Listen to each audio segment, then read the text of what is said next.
Hi viewers, இன்றைக்கி நான் உங்களுக்கு சத்தான ராகி தோசை எப்படி செய்யறதுன்னு செஞ்சு காட்ட போகிறேன்.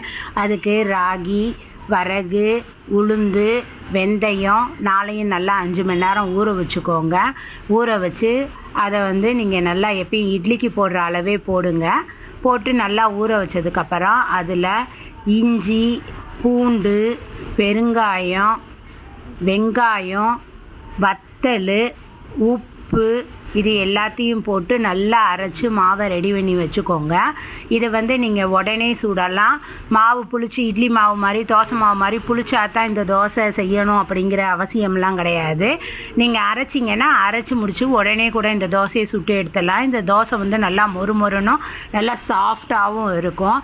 இதில் கேழ்வரகு சேர்த்துருக்கிறதுனால கேழ்வரகுல மற்ற சிறுதானியத்தை விட 30 மடங்கு கால்சியம் சத்து அதிகமாக இருக்கிறதுனால இது குழந்தைங்களோட எலும்பு வளர்ச்சிக்கு ரொம்ப உதவும். இதில் ஹீமோக்ளோபின் அதிகமாகும் சாப்பிடும்போது.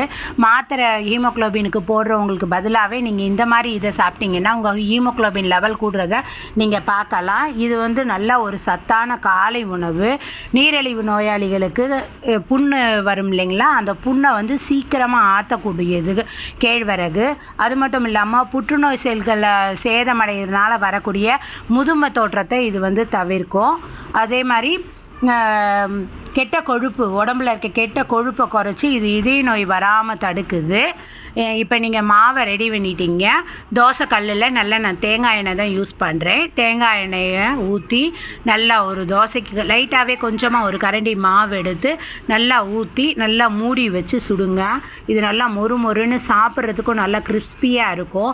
எப்போ பாரு கேழ்வரகுல கூழ் மாதிரியே செஞ்சு சாப்பிட்றதுக்கு இது ஒரு டிஃப்ரெண்ட்டாக நீங்கள் ரெடி பண்ணலாம். இங்கிட்ட தோசையை நீங்கள் ஊற்றிக்கிட்டே அந்த சைடு நீங்கள் சட்னிக்கும் ரெடி பண்ணி சீக்கிரமாக ஒரு 1/2 ஹவர்க்குள்ளே காலையில் டிஃபனை முடிச்சிடலாம். வேலைக்கு போகிறவங்களா இருந்தாலும் இது செய்யறதுக்கு நல்லா லேசாக இருக்கும். அதே நேரத்தில் தங்கி இருந்து வேலை பார்த்து படிக்கிற ஆம்பளை பசங்கனாலும் சரி, இதை காலையில் ஊற வச்சுட்டு போனாங்கன்னா டக்குன்னு வந்தோடனே அரைச்சி சுட சுட நல்லா சுட்டு சாப்பிட்றலாம். இது சாப்பிட்றதுக்கும் நல்லா டேஸ்ட்டாக இருக்கும். இது உடம்புக்கும் ஆரோக்கியம் கூட. பொதுவாக நம்ம சாப்பிட்றதே ஆரோக்கியத்துக்காக தான் சாப்பிட்றோம்.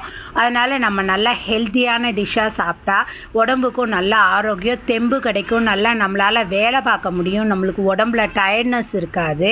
கண்டதெல்லாம் கடையில் நம்ம வாங்கி சாப்பிட்றத விட இப்படி வாங்கி சாப்பிட்டீங்கன்னா இது எல்லாத்துக்குமே நல்லது. குழந்தைங்களுக்கு நீங்கள் சின்னது வயசுலேருந்தே இதெல்லாம் கொடுத்து வந்தீங்கன்னா சரி, அவங்களுக்கு நோய் எதிர்ப்பு சக்தியும் நல்லா அதிகமாகும். இதனால் பல பிரச்சனைகள் வராது. குழந்தைங்களுக்கு பிளட் ப்ரெஷர் லெவலும் நல்லா இருக்கும். அதனால் நீங்கள் இதை செஞ்சு ட்ரை பண்ணி பாருங்கள்.